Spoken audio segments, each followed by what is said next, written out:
Hello everyone, welcome to Tony Talks. Good morning, good afternoon, good evening, wherever you are watching me from. Thank you for tuning in. We appreciate you. Thank you for your comments, the button, so that you don't miss out on our videos. Yes, let's dive into this. Today's video is going to be, let's watch it right now. Thank you. Till I'll see you in my next video. Stay safe, stay blessed. I love you all. Bye. Poro puru para poro ṣé ẹ ní fọ́ ipe ó wà educated kéèyàn sọ English omi pé wà educated just common language ni ó dàgbà tí wọ́n bá sọ Yorùbá common language ni kéèyàn sọ English common language ni wọ́n máa sọ English lórí social media àwọn tó pé they are nobody in United Kingdom if they are body kò yẹ kọkùnrin kan wà pẹ̀lú wọn alátagan rọ́kọ fẹ́ onílá onígàrí rán kọfẹ́ gbogbo yín mo kí yín o gbogbo ẹ̀yin speakers onífra gbogbo yín mo rí ìfẹ́ máa ka comment ìfẹ́ wà distracted gbogbo yín mo apọ́n recognize present yín agbe social media you're gonna know I'm gonna feel gbogbo ẹ̀ náà no career everything is on selling cloth aṣọ turkey ká máa dúpẹ́ lọ́wọ́ yèyé mẹ́ṣọ́ o pẹ̀lú bó ṣe bí wọ́n sí United Kingdom tẹ́lẹ̀lẹ́ ní forí gbági gbápẹ̀ gbógiri gbá ghetto gbá gbogbo ẹ̀ ó padà ta aṣọ léèsì $2,000 $5,000 láṣọ tóbìnrin yẹn ta yálà ya yín ẹ̀ lè rówó rárú ẹ̀ polówó ojú àti yìí Lizzy Anjorin wà Nàìjíríà ó ń control aṣọ léèsì 5 million 10 million àwọn léèsì tó gbáàsì gẹ́lẹ́ 10 million ẹ̀yin wà ní taṣọ turkey 50 ẹ máa ra aṣọ turkey ní $50 ẹ máa tà ní $70 $80 ẹ dẹ̀ jẹ́ kárí mú mi pẹ̀lú English òfò English ya aṣàlì English pupa pẹ̀lú ẹ̀ náà ọmọ látàn ọmọ àgbẹ̀tàn ìgbẹ̀gbẹ̀ rídì ọmọ àgbẹ̀tàn then go feed it then go rock it now then go hold it then go ọmọ látàn èmi ò tẹ́ mọ̀ kóbìnrin látàn ẹ tiẹ̀ dúró ná nǹkan kan máa ń kọ mí lórí mi nínú ọ̀rọ̀ ọmọbìnrin yẹn òbí máa kọ́ bí no husband okay torí èmi náà mo ti kọ́kọ́ bí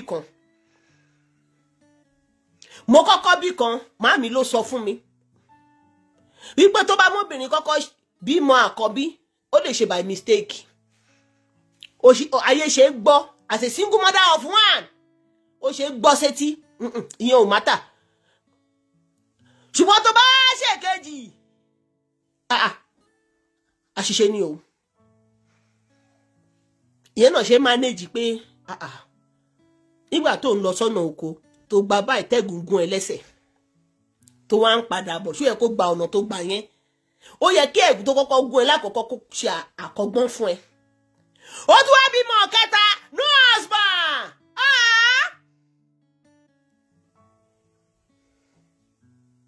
ó bímọ ìkẹta no husband ó tún wá wò ó tún wá fẹ́ yàn kó tún wá fẹ́ látán ó tún fẹ́ ẹ̀rọ ránṣẹ́ ilẹ̀ máa ní káwọn ọkùnrin ẹ máa sanwó fún ọkọ dòyìn ni tó jẹ́ pọ́kùnrin ló tò sí ẹ ó yẹ kó lè lájú ẹ lẹ́ẹ̀ pé eléyìí ó fẹ́ wá dómi ni o àbò fẹ́ lọ gbogbo ọkùnrin kọ́lé ọkọ̀ látàn fún kó máa dà síbẹ̀ àwọn ọkùnrin míì bá wà ṣẹ́rẹ́ àwọn àtàjẹ́ pé wọ́n bí wá sí United Kingdom tó yẹ pé ògì àti kòkó bọ́tà lọ́ fi wẹ̀ wá a nílà àkàyè a choose wisely náà ṣe báyà náà jẹ́jẹ́ single mother lórí ọmọkùnrin obi kẹta no husband ìkẹrin ọmọkùnrin túndé ọkọ ò sí ń bẹ́ẹ̀ àbọ̀ ń sanwó fún àwọn ọkùnrin kó máa fún wọn lóyún ni torí eléyìí ò kò gbọ́dọ̀ jẹ́ pé wọ́n sanwó fọ́kùnrin kó máa fún wọn lóyún. ìkarùn-ún ọkọ ti lọ ìkẹfà kò sọ́kọ ṣé irú èèyàn bẹ́ẹ̀ yẹn gan yẹ kó jẹ́ motivational speaker lórí social media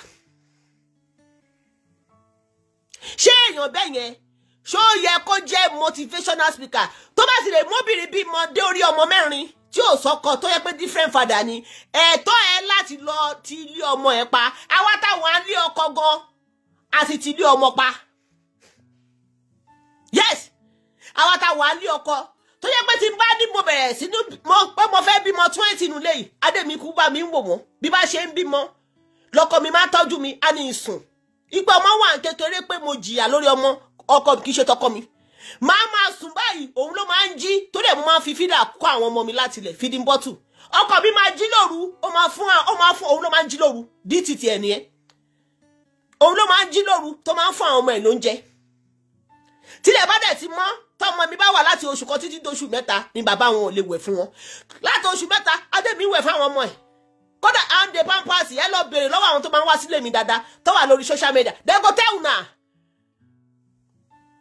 Àwa tá wà ní ọkọ táwa fẹ́ máa bímọ 20 lẹ́nìí ká bímọ dórí 7 ọkùnrin wà tó máa bá wa gbé náà ó bí dórí 5 kò sọ́kọ ó lọ ti lé ọmọ pa ibẹ̀ tó bá ti ẹ̀fẹ́ dókó yes because you are entitled to gbàgbòlà if you like it ó tún sílẹ̀ àwa wí tán ń justify ara ẹlẹ́dẹ̀ ni wọn Ọlọ́run bless ẹ tó bá yẹ United Kingdom tó bòyìn láṣìírí irú yín kọ́ ló ń ta ọmọ ẹ fi ń jẹun ó tún wá bí dórí 9 kò tún sọ́kọ náà ó wá lọ ìgbà tí challenges ọmọ kan ṣaláìsí mi ò fi bú ẹ o ò ní rírú ẹ̀ mọ́ o Ọlọ́run àforíjì ọmọ tó kú bọ́ ò ní rírú ẹ̀ mọ́ o tákọ̀ bí ẹ ṣaláìsí tó ń dáwó fún ẹ lórí social media ó wá fìyẹn lọ mo rò bí ó lórí strategize ara ẹni mo rò bí ó lọ ṣe àgbò tó fẹ́ yìnrìn lọ ó lọ mọ́gbàrà wà ní kòsá àgùntàn tí ó bá yàgò fún bó fojú dìwò àgbò imú rẹ̀ àrùfẹ́ jẹ ní ìgbà tó lọ lórí ọmọ ẹ̀ tó ṣaláìsí ọmọ lẹ́kẹfà yẹn mo rò bó fẹ́ yìnrìn lọ́nìí ó lọ ká gbára jáde pé you want to rebrand yourself you want to rebuild yourself you want to prove them on social media wípé as a single mother you are more than them you have career circumstances ló jẹ́ kí ayé ẹ̀ rí bẹ́ẹ̀ nígbà tó máa padà wá báyìí láyìn ọdún 3 tó lọ àbí ọdún mélòó ló fi lọ ń gbà yẹn tó padà dé báyìí ṣe ló tún fi oyún tó tún fi gbá wa létí ǹjẹ́ tí mo rí photoshoot oyún tó upload mo ní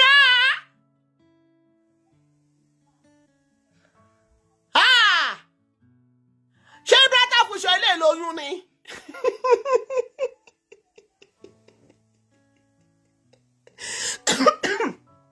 mi ò gbọ́rú eléyìí rí láyé mi kéèyàn lọ wà lẹ́ gbogbo bó ṣe lọ yẹn mo lọ tó wà padà wá báyìí ìyàwó pilot ni àbọ̀fẹ́ lọ kọ́ bó ṣe ń wa aeroplane àbọ̀fẹ́ lọ ṣe irú iṣẹ́ táwọn mọ́mí Ellen mọ́mí Adébípa aláṣọ àdúrà ń ṣe mo báwo ló fẹ́ lọ ṣe kókò dé báyìí kẹ́kọ̀ọ́ rí kíní yẹn báyìí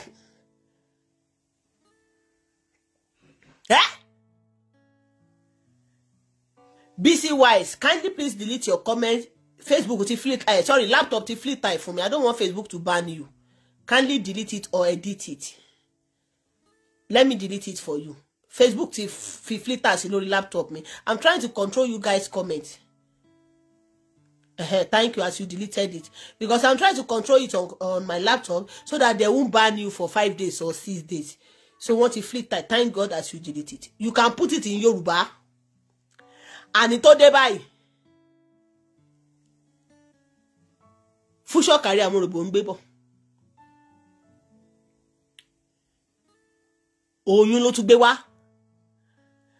wọ́n wá jókòó mọ́ á ní ẹjọ́ torí Ọlọ́run ta ni eléyìí fi wẹ́n ta ló fi ń compete pẹ̀lú ẹ̀ náà lórí social media ṣọ́ra àwọn tó wà ní ọkọ ni wọ́n ní àǹfààní láti máa fi irú nǹkan bẹ́ẹ̀ compete pẹ̀lú ẹni tí ó sì ń lé ọkọ irú àwa báyìí ló yẹ ká máa fi ipe à ń bímọ wín à ń compete pẹ̀lú ẹni tí ò lọ́kọ mo kí everybody ṣọ́rọ̀ mi yẹ but ìwọ you don't have husband but you have 7 children for different fathers. You now came back to prove to people on social media that you can produce, you can provide, you are fertilizer. Why can't you apply as a surrogate mother? Be fertilizing for them now. For you selling clothes. That one is a good career because per one child, you can receive $10,000. Go and show, go and prove to China, go and prove to America to go and fertilizer for them. You have more fertilizer in your fertilizer. For you going to school, go and deposit more eggs, more fertilizer, and you are fertilizing for them. You now came on social media to pepper us. Nekene. Koda ki agan wa ko je speaker gan. Ko romo leye di eri. Since then, you see show us graduation gown. Ebe mo kan ma ran leko ni Yaba o. Wa lo ranso ni Yaba. O wa gbe yen wa. O wa de face cap. O se graduation lawyer ni. Graduation la ma ri. Graduation gown ma ti suffer lọ́wọ́ àwọn ará UK o. Upon the graduation gown. Photo shoot to graduation la risha o. Upon the graduation gown. What will we see next? Aṣọ turkey la rí. Nígbà tí mo tẹ̀ tó kọ́kọ́ aṣọ graduation gown, mo ní okay. Mo ní bóyá tó bá ń lọ court, since you have mother in UK, her mother will be taking care of her children. A máa gba case court. Ṣé mo dẹ̀ padà aṣọ graduation lawyer? Aṣọ turkey ló fi ń tà.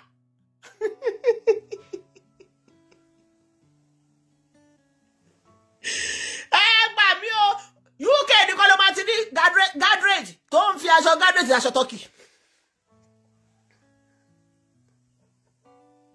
Ibẹ̀ ni mo dẹ̀ bèrè, ṣámbà o lẹ́yìn tí ń ta lẹ́yìn tí ń lọ sí kóòtù turkey ṣámbà. UK nìkan ló máa ti ní turkey ṣámbà. UK. And they will come on social media because of the English that doesn't correct they are speaking. They will now be changing to their tongue. Oh, my tongue is strong. I will friend with my pẹ̀lú ẹ̀ náà ẹ padà fi látán ni. Àwọn illiterate ló tún padà dóyin. Tí wọ́n born and brought up wọn sí UK.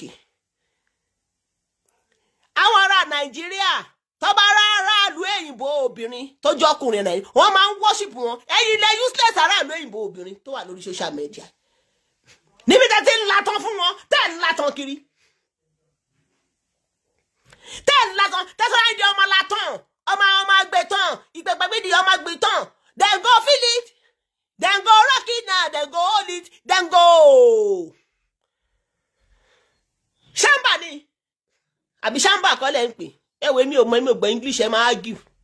Àwọn tó gbọ́ English náà aṣọ tó kìlọ̀ fìtà. Àtẹ tó pe ṣámbà, àtẹ tó pe ṣémbà, àtẹ tó pe ṣúmbà, aṣọ tó kìlọ̀ fìtà.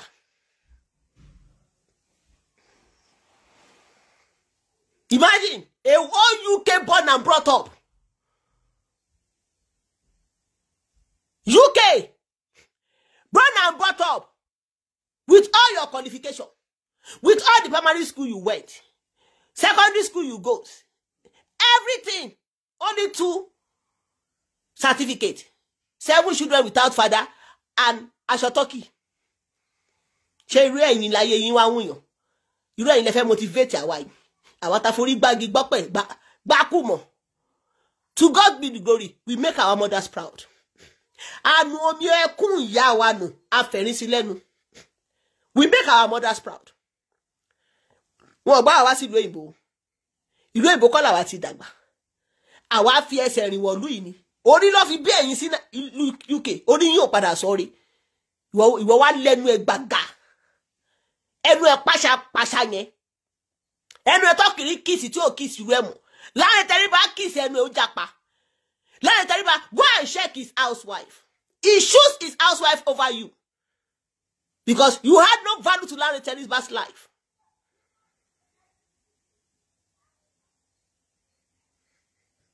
Ṣé Larry Tẹríba tẹ̀ ní kẹbí mọ fáwọn ni? Ṣé bí àwọn náà kàn fẹ́ lálẹ́? Hey, nìkan lọ bá sùn UK ni. Kàtó mọ̀ ẹ ti fẹ́ra yín sí ovulation time. Yẹn náà ti rọ́ síbẹ̀. Ìgbà tí ẹ kí ẹ náà lo rọ́bà kò ní lo rọ́bà.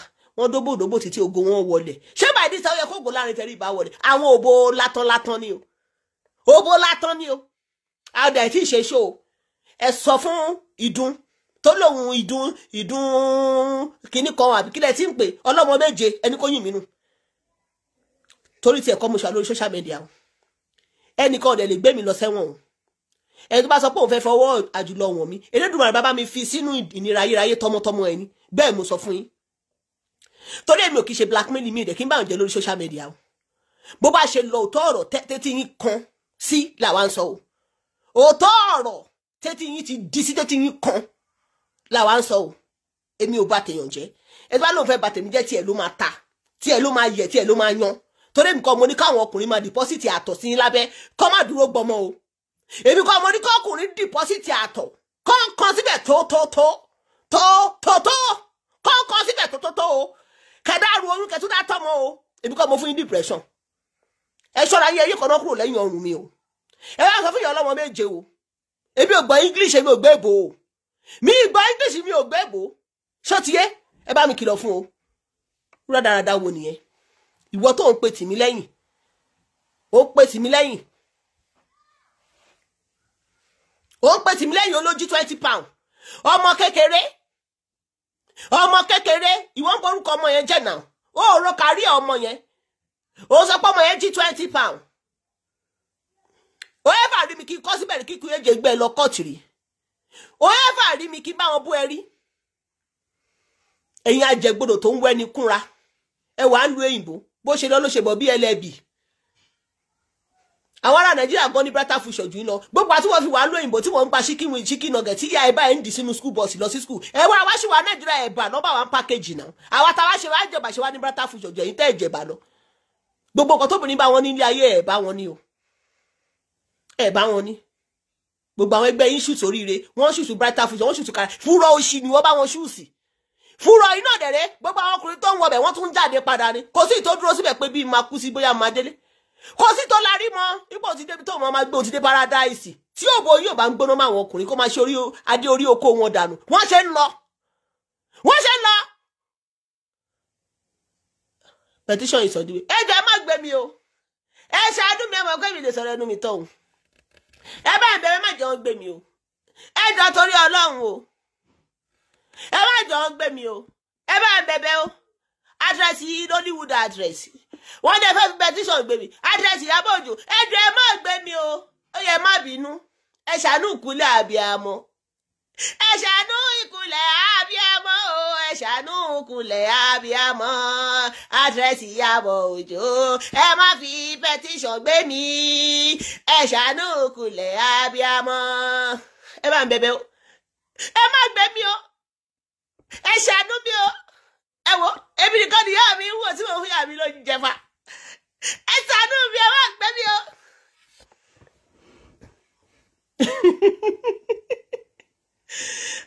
aṣá àbá bẹ̀bẹ̀ aṣá àti bẹ̀bẹ̀ kí lè dẹ̀ tún fẹ́ kẹgbẹ́ ọlọ kóòtù náà wá ní àwa bẹ̀bẹ̀ ni kọgbẹ́ ọlọ kóòtù kọ́ ní kọ́ competition gbogbo ẹ̀yin kóòtù tó fẹ́ gbé wa lọ àti bẹ̀bẹ̀ báyìí o àdírẹ́sì Ìyábọ̀ Òjó ẹ̀jẹ̀ ẹ má gbé wa lọ kóòtù ẹ má competition ẹ má dá ìyá ìyá ọlọ́mọ méje ló wọ ọmọ méje ló bí èèyàn rẹ̀ bímọ méje kórè ẹ̀ má ṣòfò ayé tí o wọ́n lè deposit àtọ̀ méje ó ní di àtọ̀ ẹlẹ́ẹ̀méje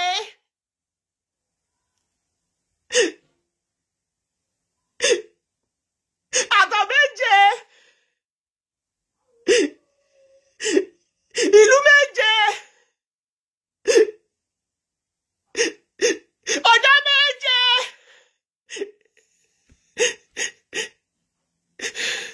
oṣù mẹ́sàn-án méje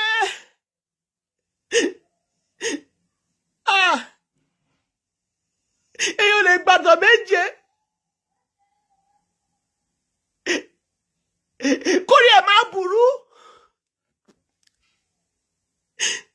Yorùbá dẹ̀ lè sọ pé orí tó bá máa burú ọrùn ló máa ti mọ̀ tẹ́bá dẹ̀ wo ọrùn ọlọ́mọ méje ọrùn ẹ ti yẹ̀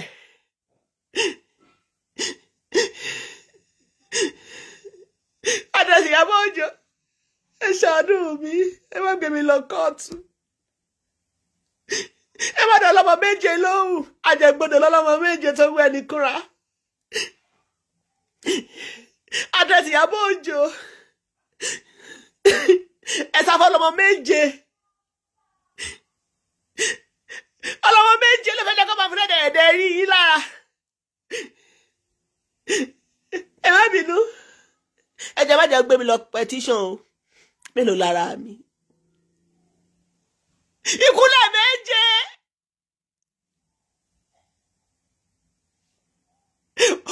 Gbọ̀là méje. Different gbọ̀là.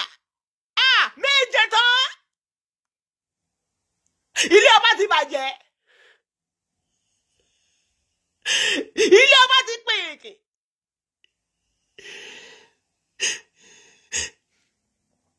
Ilé ọba ti jẹrà.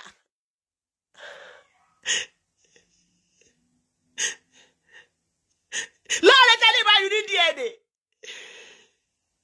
Láàrẹ tẹ́lẹ̀ bá you need DNA test. Fún ọlọ́mọ méje. How many you have inside? Ẹ bá bẹ àdírẹ́sì Ìyábọ̀ Òjó kó wá gbé mi lọ kóòtù. Ẹjọ́ torí Ọlọ́run, ẹjọ́ gbé mi lọ petition. Àdírẹ́sì Ìyábọ̀ Òjó. Ẹ ṣàánú kúnlẹ̀ àmì àmọ́. Ẹ wá gbé mi lọ petition. Ẹ má jẹ́ kí màá mi sunkún torí mo promise màá mi pẹ́kun ayọ̀ ló máa sun lórí mi kí sẹ́kún bàríjẹ́. Ẹ má gbé mi lọ kóòtù. Lára tẹ́lẹ̀ bá dìdì díẹ̀ ni.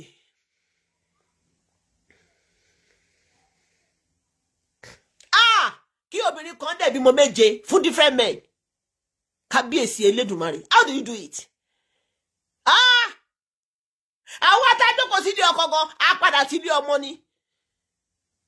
Á padà sílé ọmọ ni.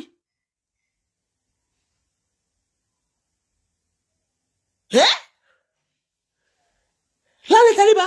You need DNA. ASAP. Yeah, my God, don't be traumatized.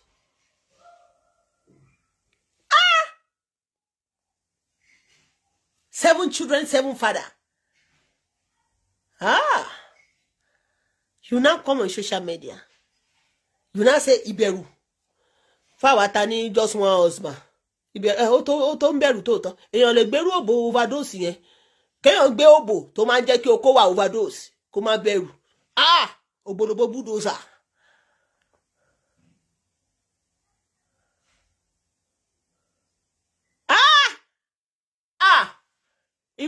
Ìbẹ̀rù ní tòótọ́. Irú àwa ya gbọ́dọ̀ tẹ́rí sí. Ẹrù tí ọmọ tí kẹ́tẹ́kẹ́tẹ́ bá rù, tọ́mọ láńké tí wá ìbá tẹ́rí sí ó máa tẹ̀ o. 7 father. Kudos to all the single mother that's born for 1 man. Kudos to you all. Single mother that born for 2 man too. Kudos to you all. You try.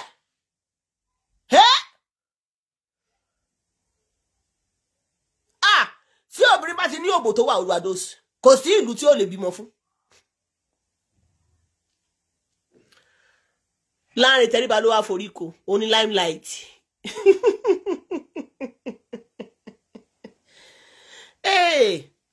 Kábíyèsí Elédùmarè. Elédùmarè, mo dúpẹ́ bó ṣe ìrìnàjò ayé mi o. Pẹ̀lú bó ṣe bí mi sílùú Nàìjíríà, mo sì jẹ́ àrídùnnú fáwọn òbí mi. Ó jẹ́ kóbì mi ṣàṣedànù lórí mi. Báwo lòbí ṣe máa bímọ sílùú èbó? Kàkà kọ́ wọn náà dàgbà kó sanjọ́ fáwọn òbí tóbi. Ó padà fòbò ṣe sọfẹ́níà. Débi pé ọmọ méje bàbá méje. Àwítọ́ wọn tún wá proud. Nígbà tí bàjẹ́ tẹ̀ ti dé wà nílẹ̀ Yorùbá. Ìbẹ̀rù fáwọn aláyé bàjẹ́. Ó wá ṣe ní jẹ́bẹ̀rù fáwa. Àwa ológbò kan ọkùnrin kan.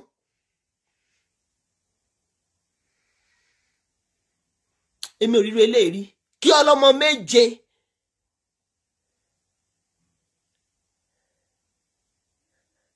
Kí ọlọ́mọ méje with different fathers should be coming on social media to come and motivate. Àwa oníbàbá kan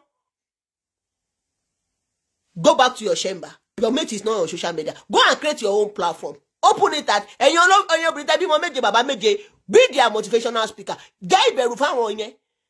Be their chair lady. Be their queen mother. Fún àwọn ọlọ́mọ méje bàbá méje. But this about space will be your mama for a year. Will be your mama. One baji aja torí ọ̀rọ̀ mi. So baji ama betray me. I be her sister, even though we don't talk. I be her sister. She proved a good sister to me. She proved a good sister. Because ṣé ọba níru ẹni kò ní jẹ́ kó lọlẹ̀. Kí mo ṣe ọ̀rọ̀ tí gbogbo yín sọ náà lórí social media la Johnson.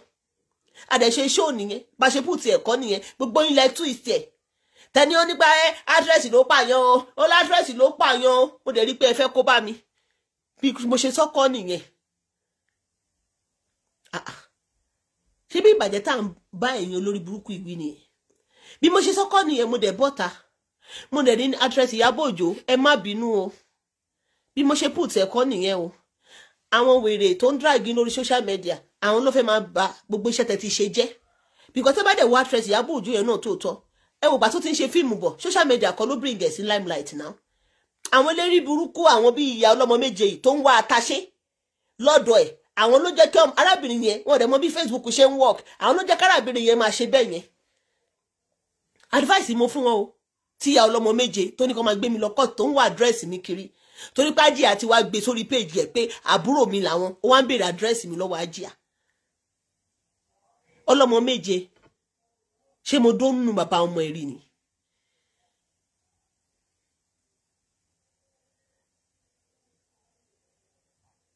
Ọlọ́mọ méje.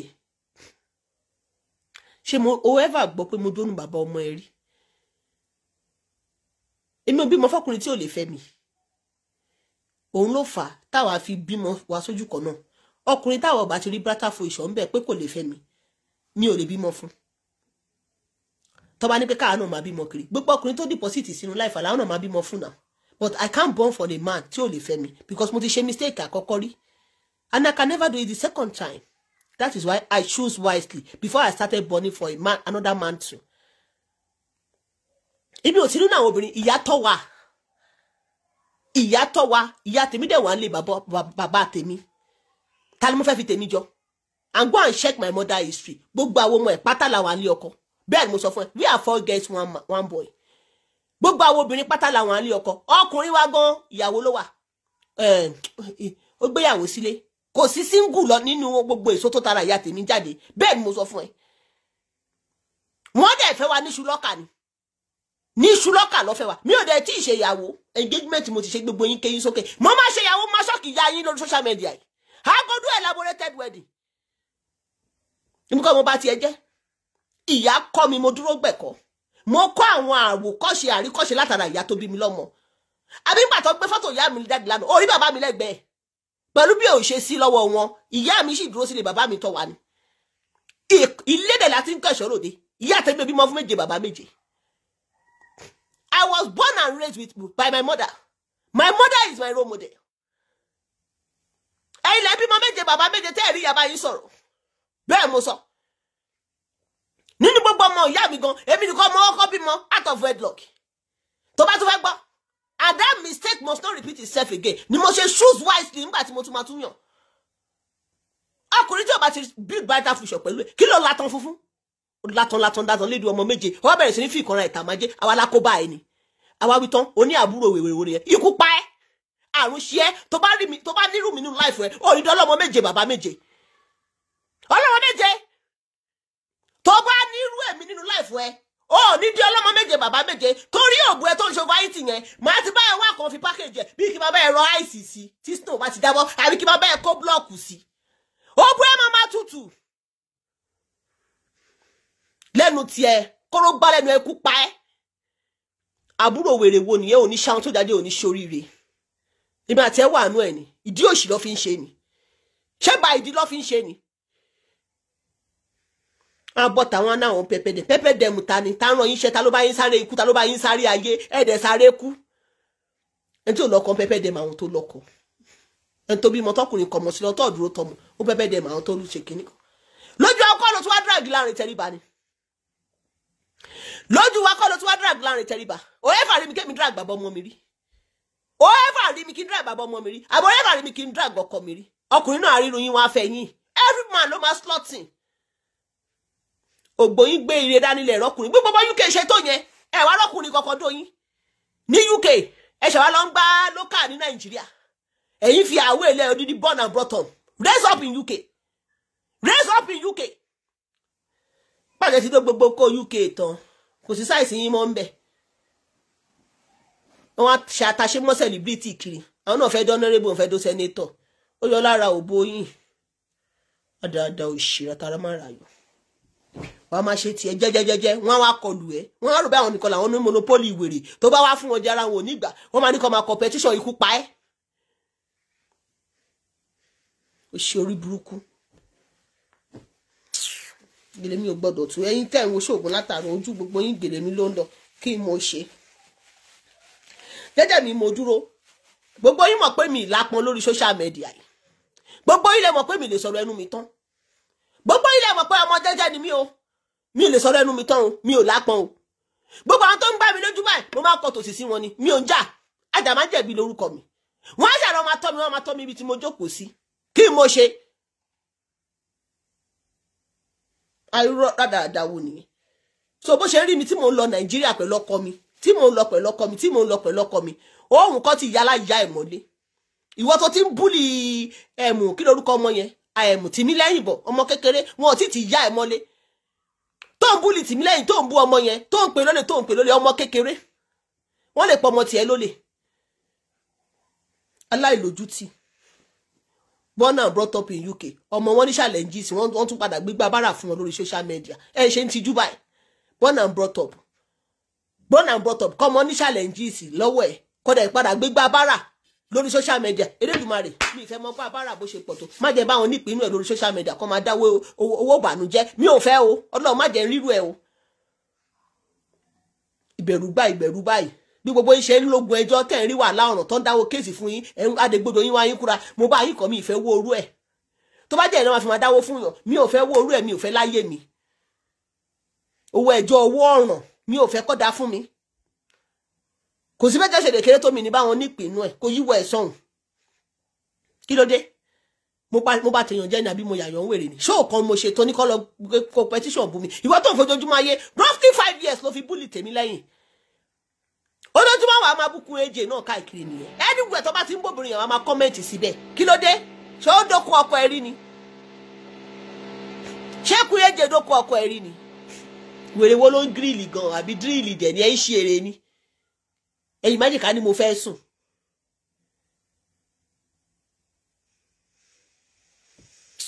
ojoojúmọ́ bí mo ṣe máa rìn nìyẹn ẹnìgbẹ́ tó bá ti ń búkú èjè yẹn náà bó ṣe máa lọ máa ń kọ́mẹ̀ntì nìyẹn a máa bú yẹn pẹ̀lú ẹ̀ náà ò ní glory pẹ̀lú ẹ̀ náà wọn ò mọ̀ ẹ́ ẹ̀yin máa rò bí akẹ́kẹ́ tẹ̀yàn mọ́lẹ̀ lẹ́fẹ́ fi gùnkè wọ́n yẹ omi kọ́ mọ̀ yín náà tẹ́ ẹ̀ bá tí ì bá tẹ̀yàn àbí wọ́n èlé tó ń dírìlì ni orí ẹ̀ fẹ́ burú ni.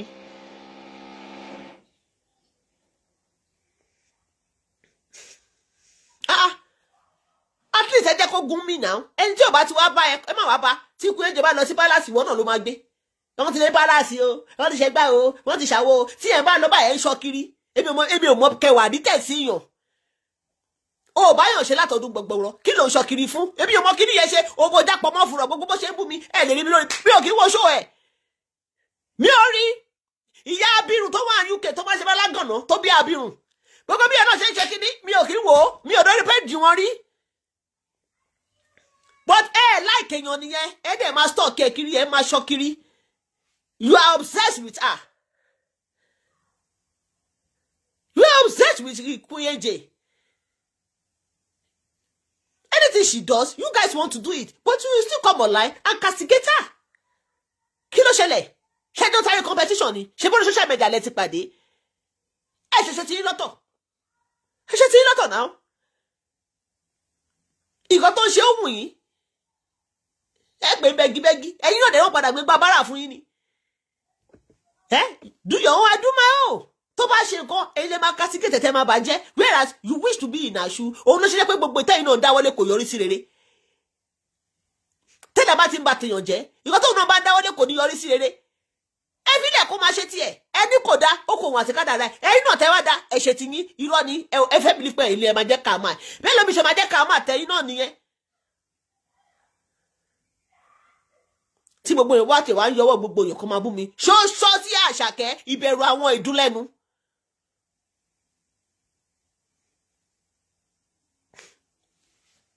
wọ́n wá àdírẹ́sì mi wọ́n bá jẹ́ àjókòó tàdéjà torí ọ̀rọ̀ mi ikú pa ẹ́. òun àdírẹ́sì mi kiri you mention my name ìgbé wọ́n ń parọ́ tí bá gbà tí mo rí tí one stream ẹ̀ lọ́jọ́ straight from the heart tí bá ever gba àdírẹ́sì ẹ jẹ́ kí I don't want to play her voice tí bá bèrè àdírẹ́sì tí màmá lọ́wọ́ ẹ kíkiri kan ikú pa ẹ́ bó ṣe dárúkọ mi ẹ. ṣé mo mọ ìyá ẹ rí ni àbí àbúrò bá nígbà tó kọ́ kọ́mẹ̀ntì mi ò rí kọ́mẹ̀ntì ẹ. mo kọ́kọ́ lé ẹlẹ́yọ̀rọ̀ lọ́nà rìn torí mo mọ̀ pé láti ọjọ́ tó ti mú ẹ kọ́mẹ̀ntì yẹn mo mọ̀ pé o mú mi sínú.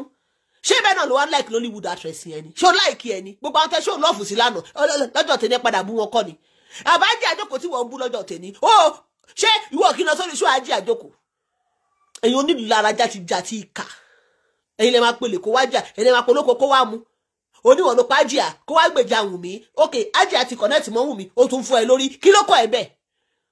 Pressy mi ti wọlé Pressy mo kí yín o ṣe ẹ wà Pressy wetin dey do here Pressy ẹ kúrò lórí show ẹ kúrò lórí show ẹ ti understand.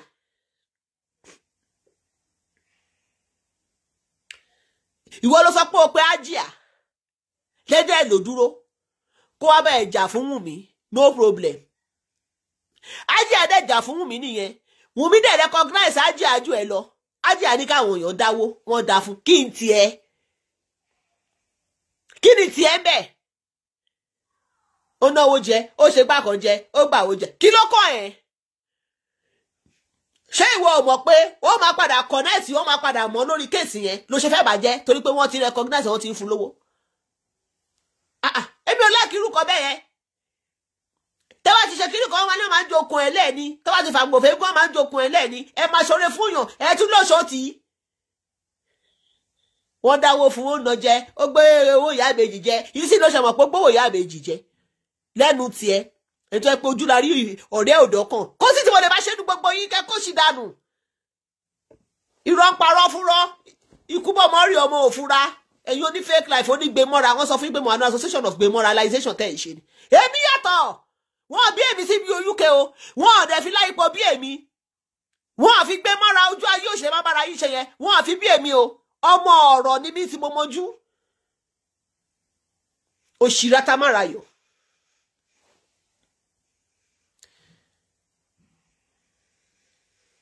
ta ló sọ pé mo jọ kẹ̀kẹ́ o gèlè mi gbogbo yín rí sí ẹwọ ẹ fi gèlè mi lẹjàre bí a kì í tún ṣe báyìí irú òṣì wo nìyẹn ìwọ wá ń pe àbúrò wèrè wo nìyẹn ikú pa ẹ́ ìwọ gangan ni wèrè wọ lọ sínwín ìwọ ló ti búgi jẹ ìwọ ló ti yá wèrè tó yẹ pé gángan sọ ẹ́ look at what you wrote gángan sọ ẹ́ gángangan ó ń sọ ẹ́ ní ò ṣe rí ọkùnrin gbogbo ọkùnrin tó deposit tó kó sínú ayé ẹ gbogbo wọn ṣe lọ wọn kọ ẹ ti èso tèso tó drop sínú life ẹ ni tó bá ṣọ fún ẹ gbé bàbá ọmọ ẹ bọ́ta let's see your father baby father if he's capable.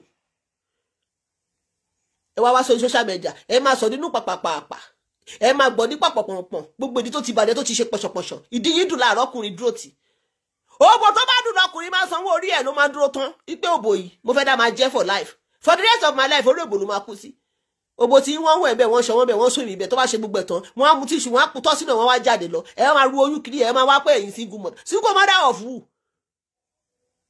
gèlè oní sátẹ́là gèlè mi dàgbà jọ pẹ́pẹ́yẹ o tẹ́ bá wo ṣéèpù gèlè yìí tí má ṣe báyìí ó jọ ìjàyà wọn onídùn òun náà ṣe ríre abẹ́ẹ̀rí sọ́kọ́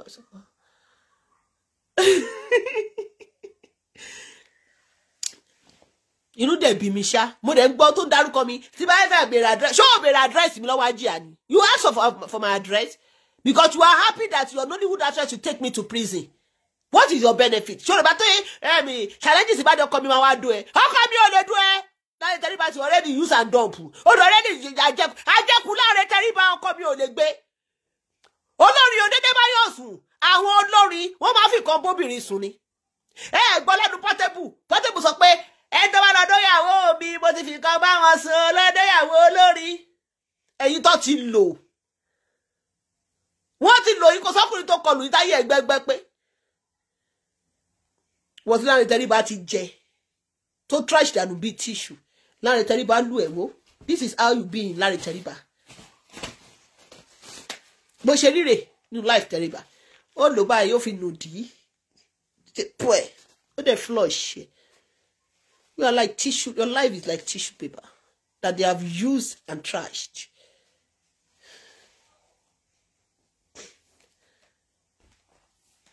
Nonsense. Wọ́n máa ṣe nǹkan jẹ́jẹ́ òun lọ ta sí wọn wọ́n á dẹ̀ máa ta sí wọn rò bí àwọn làwọn monopoly wèrè tó bá ti wá dá wọn lóhùn padà wọ́n á máa gbọ́ I thought you are not on fracas àbúrí orí yín burú ni mo bá yín ṣe fracas orí burúkú tẹ̀ wáyé yín wá ṣe àgbọ̀tẹ̀ tí ń ṣe kílẹ̀ gain kílẹ̀ achieve ṣe bẹ́ẹ̀ padà rọra yín lẹ́wọ̀n nígbẹ̀yìn àtọ́dún tẹ̀ tí ń ṣe fracas ṣe bẹ́ẹ̀ fúnra lẹ́ padà rọra yín lẹ́wọ̀n ká má lóyìn tí gbogbo yín kẹ má ra ilẹ̀ ẹ má kàwé má àwọn ẹlẹ́wọ̀n bíi ti yín kẹ kó ṣì dànù. Dáadáa.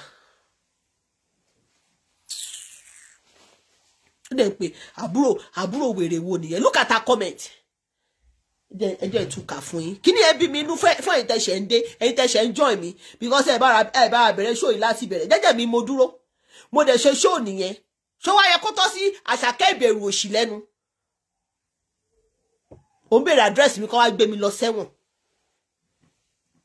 ìwọ iná ló lọ sọ fún actress pé tí bá ti dé Nàìjíríà kó competition kan gbé mi kí ni mo ṣe tó fi ń gbé mi mo ti sọ̀rọ̀ pé ọ̀rọ̀ mélòó mo ti sọ tó yẹ pé bẹ́ẹ̀ lọ ṣe ń gbéyàn ni ó yẹ kí bàbá Tinubu kó ti gbé gbogbo ẹ̀yin olòṣì lórí social media náà gbogbo yín tẹ wọ̀rọ̀ sí lára tẹ sọ̀rọ̀ sí ó yẹ kó ti gbé gbogbo yín ẹlẹ́dàá ní connection kékeré báyìí ẹ fi máa gba àwọn èèyàn gàràgàrà alágbára ayé yín ẹ̀ẹ́dẹ̀ rọra àwọn kan ló ti wà ń bẹ̀ lánàá kó tó kàn yìí bí ó bá tún sí ibẹ̀ mẹ́rin mímọ́ wà ń bẹ̀ ìgbà lọ bí òréré kò lọ títí ẹni tó bá lọ́mọ ńlẹ̀ kò ń gbé ẹ̀fọ́ ọ̀kà torí inú yín bá dání kò ní tako tó dé yín tí gbogbo tẹ́ fi bímọ méje tẹ́ ìrọ́kùnrin kankan nínú gbogbo àwọn bàbá méjèèje kẹ́ bá lè rọ́kùnrin kankan dúró tì yín iṣẹ́ ọwọ́ yín náà ló ń láwọn ọkùnrin tá ọkùnrin ló fẹ́ dúró ti dìgbò lugi obìnrin ẹ̀yin náà wò nǹkan tó kọ ájì àgbé fídíò mi ó ní wọ́n tàgì actress Ìyábọ̀ Òjó wọ́n ní Ìyábọ̀ Òjó má bínú o àbúrò mi ní zi o she has apologized don't be angry